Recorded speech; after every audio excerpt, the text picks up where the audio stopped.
नमस्कार दोस्तों, स्वागत है आपके अपने इस यूट्यूब चैनल अंकित कोचिंग सेंटर में। आज के इस वीडियो में हम आपको बताने वाले हैं क्लास 10th में जो विद्यार्थी हैं झारखंड बोर्ड से सामाजिक विज्ञान का आपके लिए जो है 30 महत्वपूर्ण MCQ आपके लिए क्वेश्चन लेके आए हैं। तो देखिए पहला नंबर क्वेश्चन क्या है। आपको हम वीडियो स्टार्ट करने से पहले बता देते हैं कि इसमें आप लोग का जो है हिस्ट्री, सिविक्स, ज्योग्राफी और इकोनॉमिक्स तीनों का क्वेश्चन मिक्स रहेगा, ठीक है। और जो है ये आपके एग्जाम के दृष्टिकोण से जो है बहुत ज़्यादा इंपॉर्टेंट होने वाला है। और आपके वीडियो के डिस्क्रिप्शन में आपको व्हाट्सएप ग्रुप का लिंक दिया है और टेलीग्राम ग्रुप का लिंक दिया हुआ है। तो आप व्हाट्सएप ग्रुप का लिंक को जरूर ज्वाइन कीजिएगा, क्योंकि वहाँ पे आपको जो है बहुत सारा इंपॉर्टेंट से क्लास नोट्स और PDF आपको भेजा जाता है, जो आपके एग्जाम के दृष्टिकोण से बहुत ज़्यादा इंपॉर्टेंट होता है। तो चलिए वीडियो को स्टार्ट करते हैं। क्या लिखा हुआ पहला क्वेश्चन देखिए। सामाजिक उपबंध नामक पुस्तक के लेखक हैं, तो उसके लेखक हैं रूसो, ठीक है, याद रखिएगा, बहुत इंपॉर्टेंट क्वेश्चन है। जालियांवाला बाग की घटना कब हुई थी? तो 13 अप्रैल 1919 ईस्वी को हुई थी। जोसेफ मैथ्यूनी का जन्म कब हुआ था? तो जोसेफ मैथ्यूनी का जो जन्म है वो 1807 ईस्वी में हुआ था। इसको याद रखिएगा, बहुत बार पूछा गया है ये क्वेश्चन। साइमन कमीशन भारत कब पहुंचे थे? तो 1928 ईस्वी में पहुंचे थे। फिर उसके बाद रिंडर पेस्ट क्या था? तो रिंडर पेस्ट एक रोग था, पशु रोग था, ठीक है। फिर उसके बाद प्रथम विश्व युद्ध कब हुआ? तो प्रथम विश्व युद्ध जो आपका हुआ था वो 1914 से लेकर 1918 ईस्वी तक हुआ था, याद रखिएगा। प्रथम विश्व युद्ध 1914 से लेकर के 1918 ईस्वी तक हुआ था। फिर उसके बाद देखिए रिंडर पेस्ट यहाँ पे स्पेनिंग जेनी मशीन का आविष्कार डैश ने किया था। तो स्पेनिंग जेनी एक मशीन था, उसका आविष्कार किसने किया था? तो जेम्स हैरिगिब्स ने किया था, ठीक है। इसको याद रखिएगा, जेम्स हैरिगिब्स, इसको याद रखिएगा।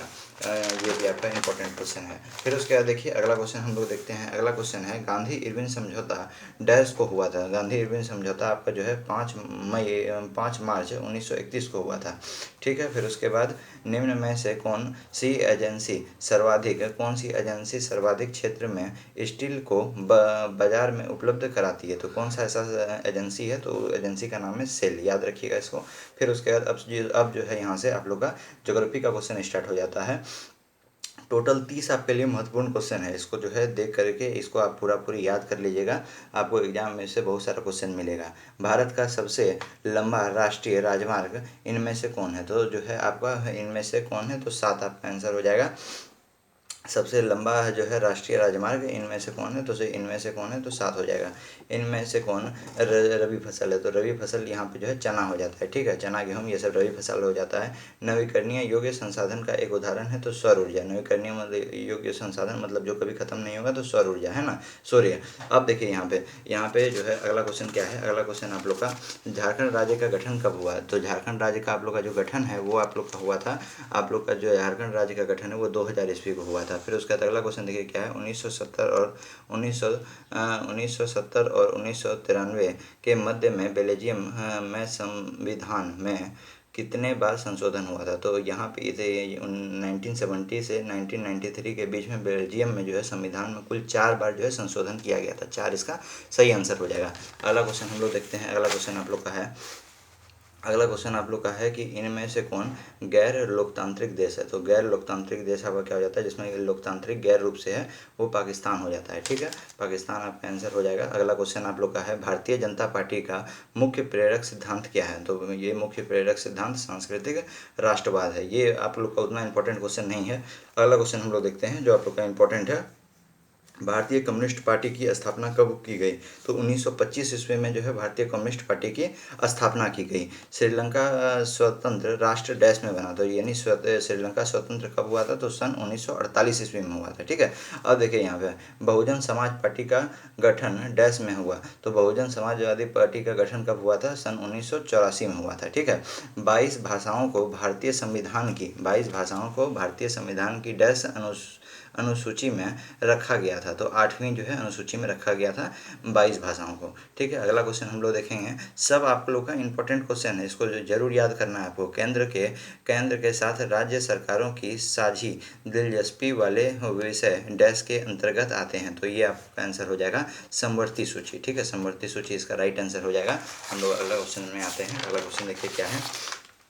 अगला क्वेश्चन आप लोग का है कि विश्व व्यापार संगठन की स्थापना कब हुई? तो विश्व व्यापार संगठन की स्थापना आप लोग का जो है 1995 में हुआ था, ठीक है।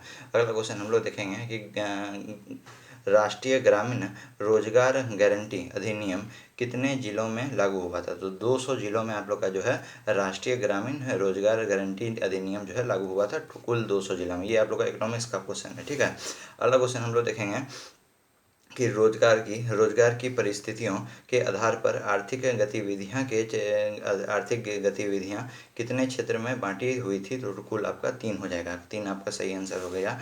अगला क्वेश्चन आप लोग का देखिए, नई आर्थिक नीति कब बनी? तो नई आर्थिक नीति आपका 1991 ईस्वी में बनी थी। अब देखिए जीडीपी के पदों में वर्ष 2003 में तृतीय क्षेत्र की हिस्सेदारी कितनी थी? तो आपका 50 से 60% जो है उसका हिस्सेदारी था, 50 से 60%। ये इसका सही आंसर है, इसको याद रखेंगे। अब देखिए कुल आप लोग का जो है अगला क्वेश्चन आप लोग का है कि देखिए अगला क्वेश्चन आप लोग का लिखा हुआ है कि अगला क्वेश्चन आप लोग का है कि वैश्वीकरण ने जीवन स्तर के सुधार में सहायता पहुंचाई है। तो आपका विकसित देशों के श्रमिकों को, जो वैश्वीकरण के जीवन स्तर है वो किसको सुधार पहुंचाई है? तो विकसित देशों के श्रमिकों को, है ना, जो वहाँ के मजदूर हैं। अगला क्वेश्चन हम लोग देखेंगे, डैश क्षेत्र के अधिकांश श्रमिकों को रोजगार सुरक्षा प्राप्त हुई होती है। तो कब कौन क्षेत्र के आदमी को जो है रोजगार सुरक्षा प्राप्त होती है? तो संगठित को, है क्या नहीं, संगठित। अब यहाँ पे देखिए अगला क्वेश्चन आप लोगों का क्या है कि विश्व व्यापार संगठन देश की पहल पर शुरू हुई थी। तो आप लोग का जो है विकसित, है ना, विकसित। आपका क्वेश्चन देखिए, विश्व व्यापार संगठन डैश देशों की पहल पर शुरू हुई थी। तो किसकी पहल पर शुरू हुई थी? तो विकसित, है क्या नहीं, विकसित इसका सही आंसर होगा। अगला क्वेश्चन हम लोग देखेंगे, तृतीय क्षेत्र को डैश भी कहा जाता है, तृतीय क्षेत्र को सेवा क्षेत्र भी कहा जाता है। ये आप लोग का जो है टोटल आप लोग का 30 MCQ था। और इसमें जो हम क्षेत्र का बात करते हैं, टोटल आपका जो है 3 क्षेत्रक होता है। पहला क्षेत्रक जो आपका जमीन से जुड़ा हुआ होता है, प्राथमिक क्षेत्रक, द्वितीय क्षेत्रक और तृतीय क्षेत्रक। तो प्राथमिक क्षेत्रक में जो है आपका जो खनन हो गया, है ना, फिर उसके बाद आप लोग का जो है गन्ना का उत्पादन, कृषि हो गया, ये सब। फिर द्वितीय क्षेत्रक में क्या होगा, जैसे हम क्या किए, जैसे हमने जो है गन्ना का उत्पादन किया, उससे हमको चीनी बनाना है तो हम द्वितीय क्षेत्रक में जाएंगे। और तृतीय क्षेत्रक में जो है आपका सेवा का काम होता है, जैसे पढ़ाई हो गया, पढ़ाना हो गया, जैसे हम पढ़ा रहे हैं, ये भी आप लोग का क्या है, ये भी मेरा सेवा है क्या नहीं। जैसे एयरपोर्ट हो गया, दुकान हो गया, है ना, ये सब आपका क्या कर रहा है, सेवा हो रहा है। बैंकिंग हो गया, ये सब जो है तृतीय क्षेत्रक में, सेवा क्षेत्रक में आता है। तो कुल आप लोग का टोटल हम जो है 30 क्वेश्चन करवा दिए, जिसमें से आपको जो है ये जो है आप लोग का हिस्ट्री का इधर क्वेश्चन था, ये आप लोग का हिस्ट्री का क्वेश्चन था। और बाकी बात जो है इधर यहाँ से जो है आप लोग का ज्योग्राफी का क्वेश्चन स्टार्ट हो गया। और फिर उसके बाद आप लोग का जो है यहाँ से आप लोग का जो है दिखा देते हैं, थोड़ा सा जगह का कमी है मेरे पास। यहाँ पे देखिए, यहाँ से आप लोग का जो है आप लोग का यहाँ से सिविक्स का क्वेश्चन स्टार्ट हो गया। और फिर उसके बाद और यहाँ से आप लोग का जो है इकोनॉमिक्स का जो है यहाँ से क्वेश्चन आप लोग का स्टार्ट हो गया है। यहाँ से देखिए, यहाँ से आप लोग का जो इकोनॉमिक्स का क्वेश्चन स्टार्ट हो गया है।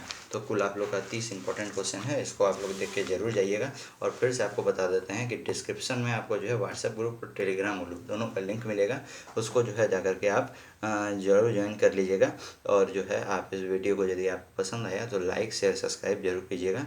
मिलते हैं नेक्स्ट वीडियो में। जय हिंद, जय भारत।